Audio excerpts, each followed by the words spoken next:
It's a little cloudy and overcast. It's Thursday, March the 21st, and this is time to start my seeds. I should have started them on the 15th. I generally try to shoot for that, but 6 days isn't going to be horrible. My plants might be an inch shorter. And I have cleaned all my trays, cleaned all my pots. Seed starter mix. It's the only thing to use. It's in there that's sterile. It cannot kill your plants. If you use garden soil, it will kill your plants. You ever had a plant come up and get really funny and lean right over, and at the bottom looks like somebody with dirty fingers pinched the stem at the ground level? It's called dampening off. You don't get it when you use that. You get it when you use soil. So anyway, 7 degrees is the magic thing. I just tried to get this temperature on this water about there. And that water is 71 degrees. By the time I pour it in this tray, it'll be 70. I've got my electric heat wire. I'm going to put that in there and see what that's doing.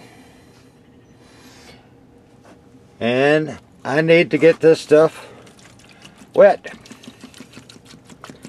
So I'm going to fill this thing up until they almost float.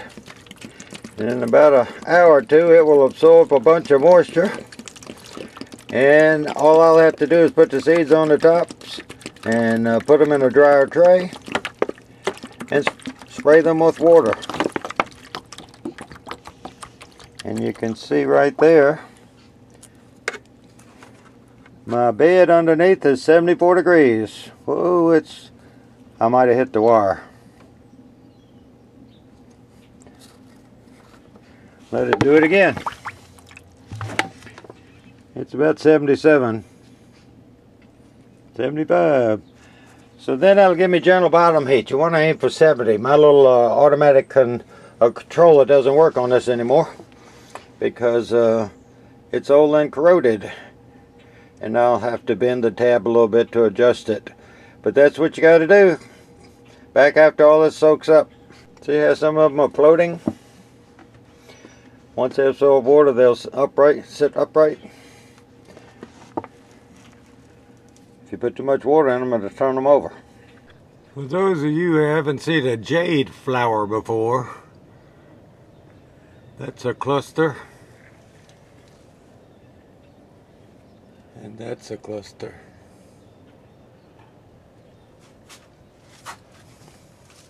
Too many jades.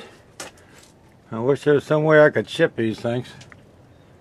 And here's another little cluster. And there's another little cluster. 2 of them, in fact. This is just to let you understand why I plant like I do, putting 30 seeds or so in little 4-inch pots rather than putting them in 6-packs. As you can see, there's a few things in here from the winter. I don't have so much room. I don't really have a lot of room to put anything over here where the sun is. I haven't installed my light up here yet because they're not up. But I'll have to put it up before they come up. That tray right there has got 10 pots in it. 30 seeds a pot is 300 plants. If you got 10 rows, you can put 30 plants in a row. To equal that in 6-packs, 8 trays, like this one, would be 288 plants. Where would I put 8 trays? When it gets warm enough, I can start putting this stuff outside. But it's the 21st of March. It's going to freeze some more. So that's why I do it this way. Now what I did is I put soulless seed. I'm going to say it right in a minute.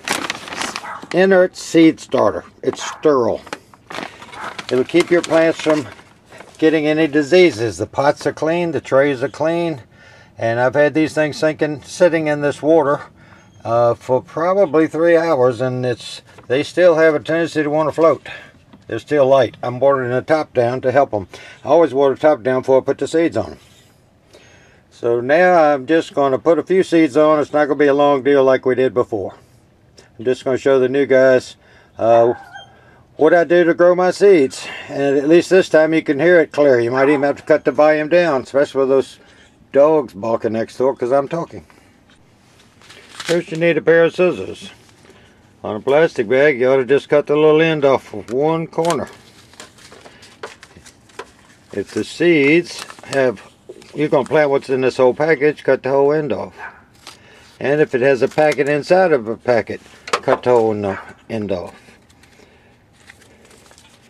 And get this open. The best way to do these little seeds, you can see them hiding down in the corner, is get this in the middle and go down about 2/3 of the way and crease it real hard. And as you tap those seeds, it'll run down that crease. It's easier to sprinkle them. I'm going to sprinkle these on and get back with you. I'm just going to show you on one of these. Hopefully I won't get in the way of the shot. But all you have to do is hit the carton and you see little seeds coming out. And as they come out, just walk it around the top. Tomato seeds last a long time, but these usually have 30 to 40 seeds on them. And I always have a few extras. This one's got more than that in it, because I sell some of these. It defers my cost. Remember my marigolds from last year? Well, these are the seeds from it. I just milk them, put them in these Ziploc bags. Marigolds are pretty quick to come up. Always plant them if you're fooling with your grandchildren or your children, because they have a short attention span and they like something to pop out of the ground in a very few days. This is some of the variegated Calla LIly seeds. And this is the non-variegated Calla LIly seeds. Well, I planted the seeds and everything up here except this one here, and that's for canna seeds. These are canna seeds.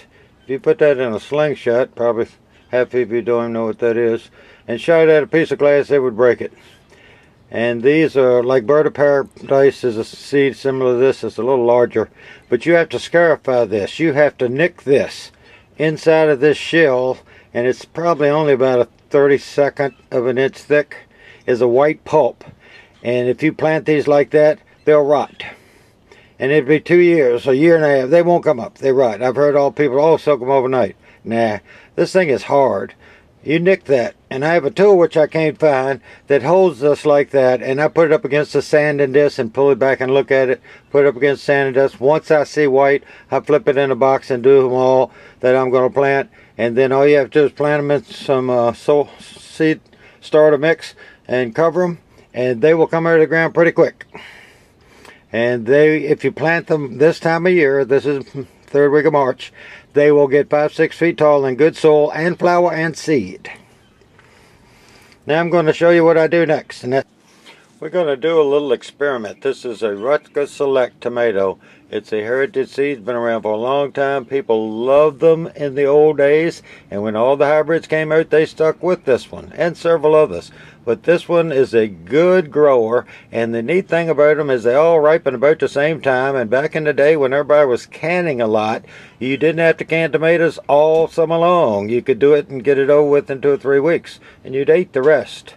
And we're going to experiment because the back of this seed, see where it says packed for 1988. I'm going to see if they come up. Because years ago I planted seeds this old, but they were kept in a mason jar with a lid on it and a sealing ring on the bottom shelf in the refrigerator. So we're going to see what's going to happen. No tricks, no sleight of hand. They really look great. See if I can run them up here and see if you can see in that package. They don't look bad at all. So we're going to see what this will do. That's a close-up. I planted the whole package. I probably ought to put both packages in there. But if these come up, I can save the others for next year. I have a sifter. I showed y'all this last year. I've used it for a long time. It's just window screen, stapled on the bottom of a box. Used it for a long time. I take some sphagnum moss, and all I do is just run my fingers around there until all the seeds are covered. It's that easy.